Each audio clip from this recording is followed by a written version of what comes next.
Hey there and welcome to BingeBot. We recap all the latest and greatest TV shows to help keep you in the loop.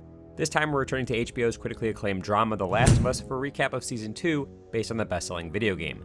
Season 2 picks up over 5 years since the events of the previous season and focuses on the lives of Joel, Ellie, and other survivors who endure a post-apocalyptic world overrun by a mutated strain of fungus which turns humans into ravenous, unfeeling monstrosities. However, the infected aren't the only threat to contend with, as Season 2 shows us just how depraved humans can be when morality is thrown to the wayside in the name of survival and revenge. If you guys like our videos and you want to support our channel, you can do so via YouTube memberships, Patreon, and Buy Me a Coffee to unlock some cool perks, or just drop us a like and share the video with a friend. Alright, let's get right into our recap of The Last of Us Season 2, starting with Episode 1, Future Days. Flashing back to days after the events at the hospital in Salt Lake City, Utah, where Joel coldly murdered a group of survivors called the Fireflies in order to save Ellie's life, the pair make their way towards safety at a settlement in Jackson, Wyoming.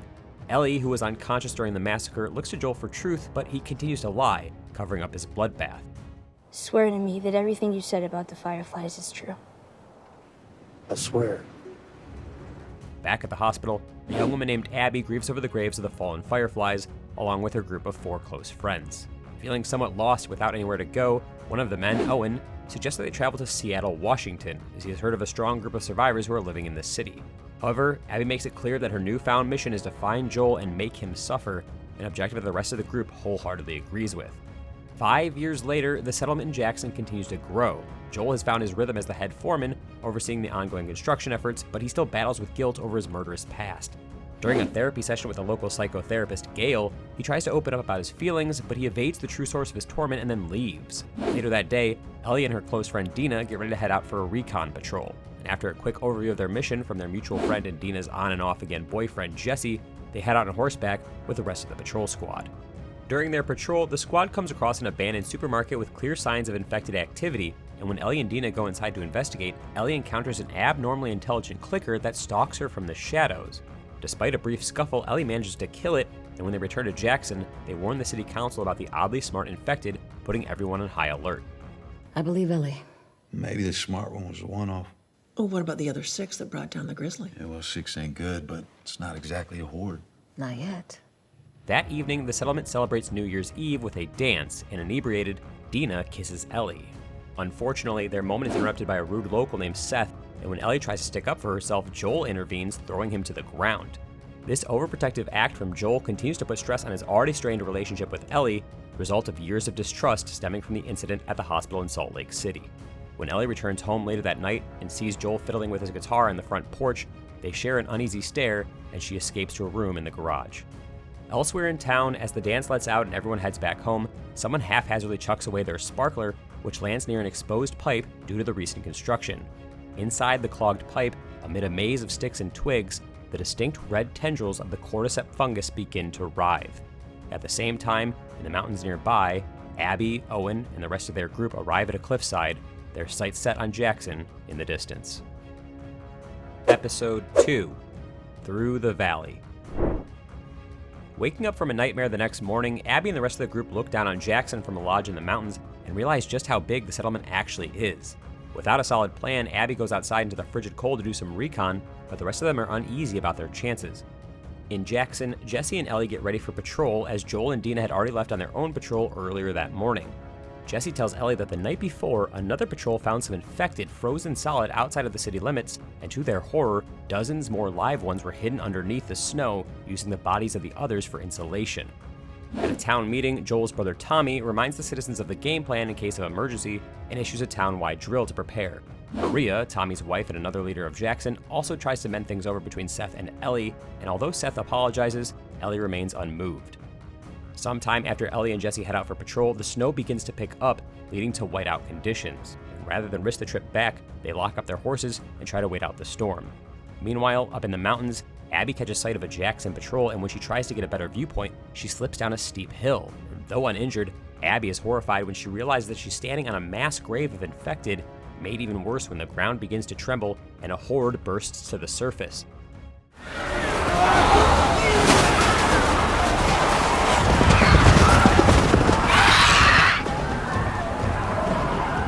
She runs as fast as she can towards safety, and although she's almost bitten by an infected, her life is saved by none other than Joel. When Dina blurts out Joel's name, Abby is shocked by her luck, if you want to call it that, and she convinces Joel and Dina to ride up to the lodge. Back in Jackson, the radio tower loses comms with Joel and Dina, so Tommy tells Ellie and Jesse to split up and go search for him. At the same time, a construction worker breaks open another pipe, revealing the cordyceps fungus and alerting even more infected to awaken from their hibernation. As hundreds upon hundreds of infected come barreling down the mountains, Jackson has only minutes to prepare for the oncoming horde.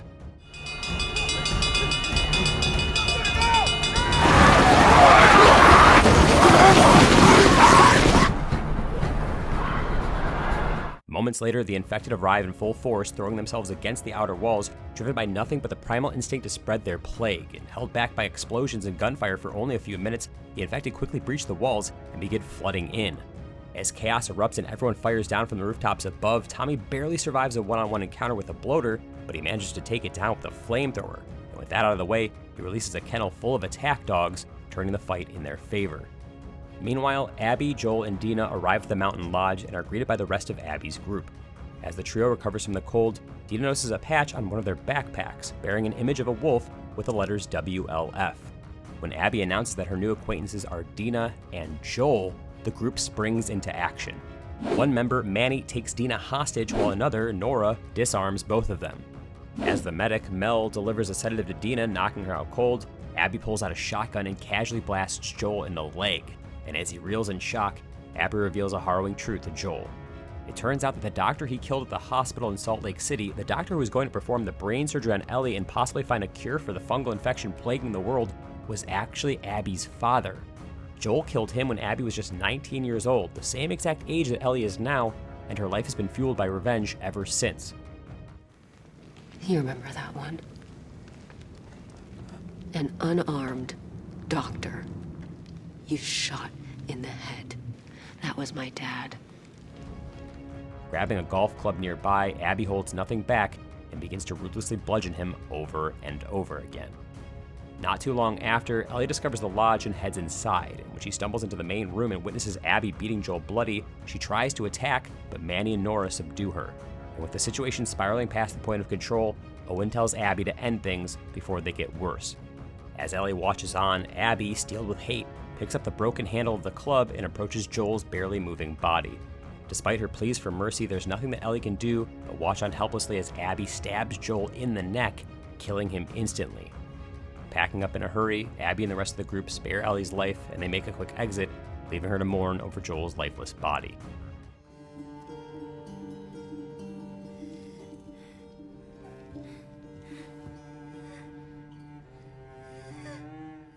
Thankfully, Jesse eventually finds the lodge, guiding Dina and Ellie back to Jackson.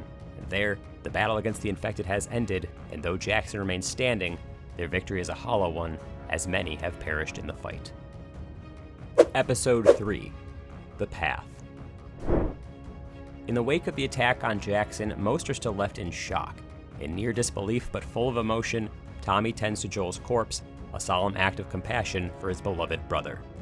Meanwhile, Ellie wakes up in her hospital bed and immediately starts to scream. 3 months later, efforts to rebuild Jackson continue, and Ellie is released from the hospital and returns home. There, she is met by Dina, who has been doing some serious digging over the past few months. According to Dina, there are pockets of regional resistance who have been fighting against Fedra, the remnants of a unified national authority, and that Abby and her friends belong to one such group, a militia of survivors called the Washington Liberation Front, based out of Seattle. When Ellie and Dina bring this information to Tommy with the intent of hunting down Abby in retribution, he supports their plan, but he demands that it be brought before the city council and put to a proper vote. Elsewhere, deep in the forest, a group of religious survivors called the Seraphites, or Scars due to their ritualistic facial scars, move down a trail. When one of the lookouts signals a warning with their distinct whistle, they hurry off into the trees to hide. Back in Jackson, the town holds a meeting about Ellie's plan to form a posse, and although she receives unexpected support from Seth, the council ultimately rejects her proposal with an 8-3 vote. Later, knowing that Ellie won't take no for an answer, Dina stops by her house and finds her collecting supplies to head off on her own. When it's clear that Ellie has no real plan, Dina happily offers to sneak out with her, and so, in the middle of the night, with more help from Seth, they set off on horseback towards Seattle. As the sun rises in the morning, Ellie stops by Joel's grave outside of town and pays her final respects. Over the following days, they make significant progress towards Seattle, venturing through the thick national forest. And one night, They chat in their tent before bed, and while Dina admits that she got back with Jesse for a little bit, she might have more serious feelings for Ellie. While walking down a trail the next day, the pair come across a slain Seraphite, and looking past the tree line, Dina vomits when she finds at least a dozen more similarly slaughtered. Moving on without any further interruption, they eventually arrive on the outskirts of Seattle and make their way into the city, starting their quest for revenge in earnest. However, unbeknownst to them, the WLF slowly patrol the city streets with several reinforced vehicles and dozens of foot soldiers deep, a small army with enough firepower to destroy a horde, let alone 2 teens from Jackson. Episode 4, Day 1. Flashing back to the Seattle quarantine zone in 2018, a squad of federal soldiers led by their sergeant, Isaac, comes to a roadblock and are soon surrounded by a large group of citizens. Worried that they could be members of the WLF, Isaac chooses to speak with them alone, and after an extremely short chat with the group's leader, Hanrahan, Isaac surprisingly walks back to their armored vehicle and, throwing a few grenades in the back, betrays his team and kills most of them in cold blood before defecting to the WLF.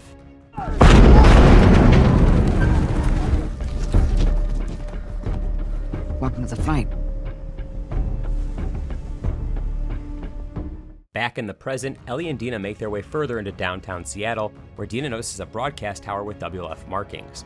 Deciding to wait until the night to make a move, they take a break and store their horse in a nearby music shop, where Ellie kills some time by practicing the guitar, another fleeting reminder of Joel's influence.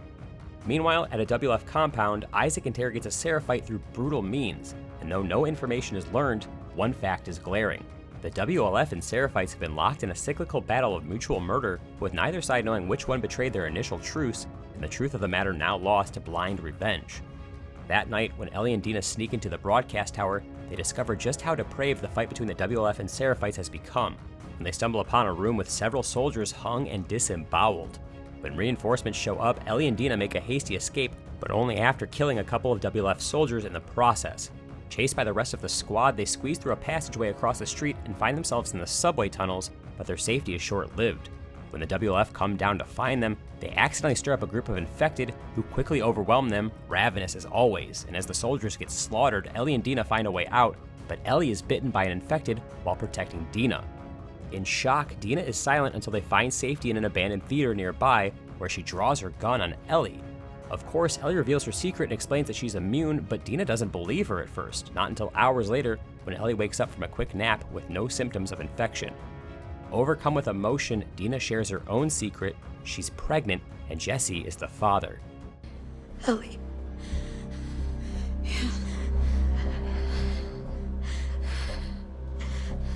I'm pregnant. This throws both of them into a sudden fit of passion, and they lay on the floor for the rest of the night. In the morning, while listening in on WLF comms by using a stolen walkie-talkie, they learn that wounded soldiers are being moved to a nearby Lake Hill hospital, where Nora, one of Abby's friends, should be holed up.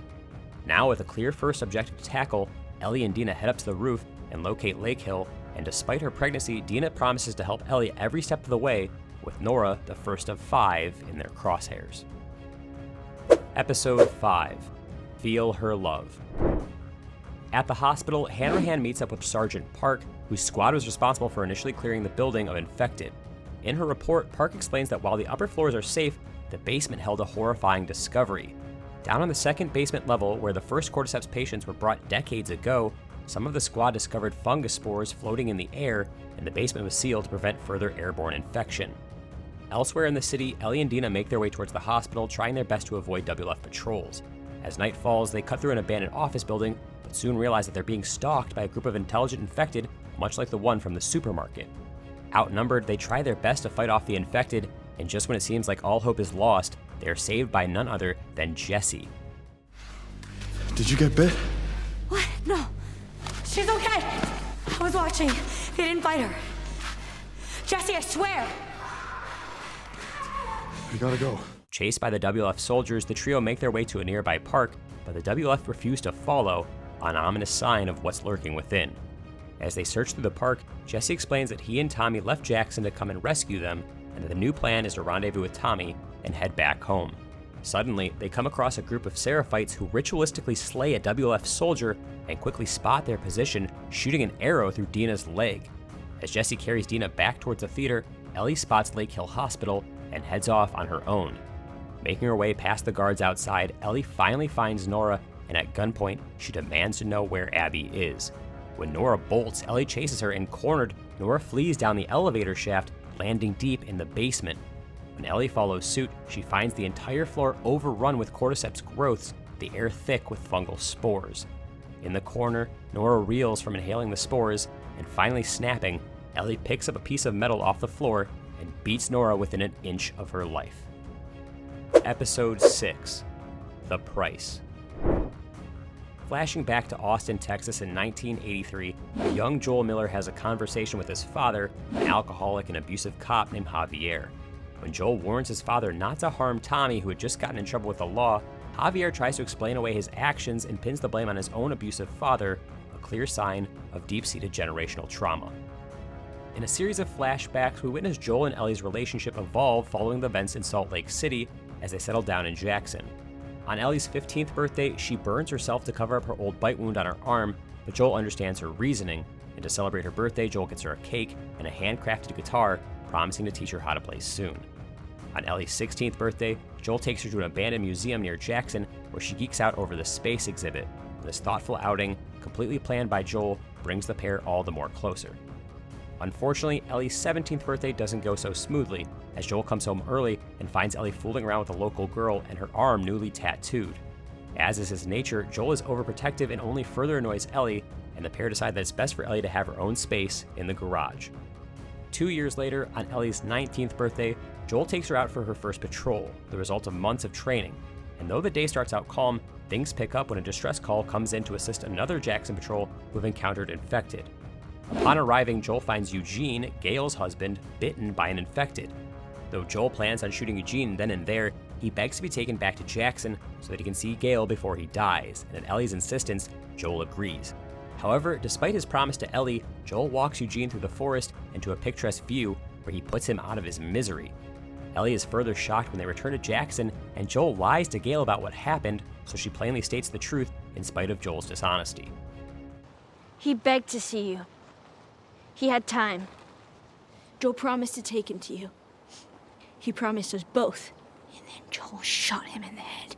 Several months later, after the incident at the New Year's Eve dance, Ellie returns home and sees Joel fiddling with his guitar on the front porch. Instead of heading back to her room, though, Ellie has a brief conversation with him and demands to know the truth about Salt Lake City. With tears in his eyes, Joel finally admits to killing all of the fireflies at the hospital, and that Ellie's death might have resulted in a cure had he not gone on his rampage.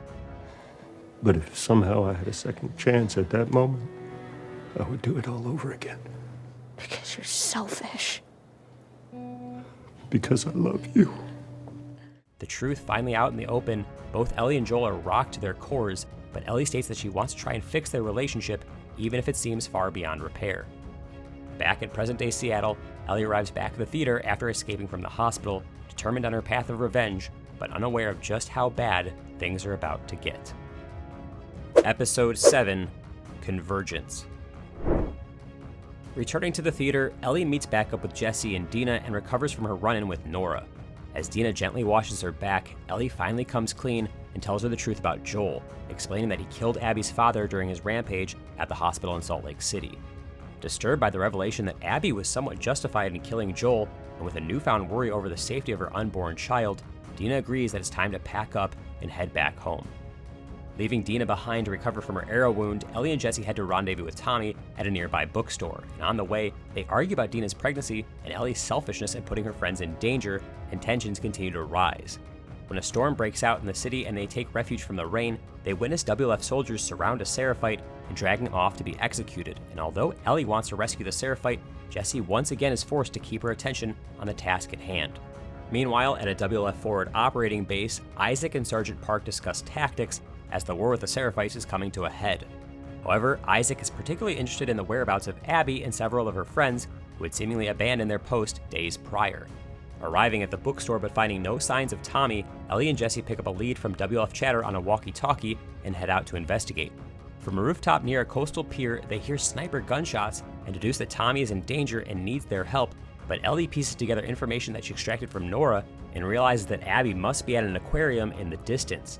Another argument boils over between the pair as they disagree on the best path forward, and Ellie heads off to find Abby on her own while Jesse goes to help Tommy.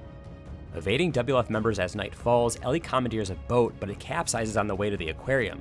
To make matters worse, she washes up on a nearby island, the home of the Seraphites, who quickly kidnap her and almost execute her, but decide to let her go as the WLF begin their assault. Brushing off this almost deadly distraction, Ellie finally arrives at the aquarium, where she finds Owen and Mel. Just like with Nora, she holds him at gunpoint and demands information on Abby, but when Owen grabs a gun, Ellie fires in self-defense, killing him instantly. Though unintended, the shot also hits Mel, who turns out to be very, very pregnant, and in her dying moments, she begs Ellie to remove the baby and save its life. Flustered and frozen in fear, Ellie instead lets her pass away before Tommy and Jesse come to the rescue. Once safely back at the theater, Tommy and Jesse plan their escape route for the following day, and as Tommy heads out to pack up their bags, Ellie and Jesse have a heart-to-heart conversation and come to terms with their predicament. When sounds of a struggle erupt from the lobby, though, they rush to investigate, and bursting through the theater doors, Jesse is shot in the face and killed by none other than Abby, who also holds Tommy at gunpoint.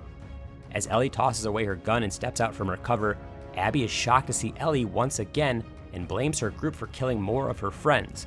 Though Ellie tries to reason with Abby, she raises her gun and a shot rings out, with everyone's fate left a mystery. And you wasted it. Flashing back earlier in the week, Abby is awoken by Manny at the WLF base, located in an old stadium. As she looks down on the hustle and bustle from a balcony, Abby wordlessly contemplates her situation, and her own 3-day-long adventure through Seattle begins. And that wraps up The Last of Us Season 2. So, what are everyone's thoughts on this follow-up season? As a pretty big fan of the game, it was interesting to see how they adapted Ellie and Abby's respective stories, even if I think some of the changes were not for the better. For me, it was a decent adaptation despite its flaws, though the story lacks the impact and the overwhelming dark tone that I found in the game. I guess that's just the way these adaptations go, though, huh? What do you guys think? Did Season 2 live up to the source material and the high bar of quality set by Season 1? Be sure to sound off in the comments and let us know. As always, if you like this recap and you want to see other great videos on your favorite movies and TV shows, be sure to subscribe to our channel and ring the notification bell so you never miss a new one. You can also support us via YouTube memberships, Patreon, or Buy Me a Coffee, and unlock some cool perks. We'll be back soon with another recap, but for now, BingeBot is logging off.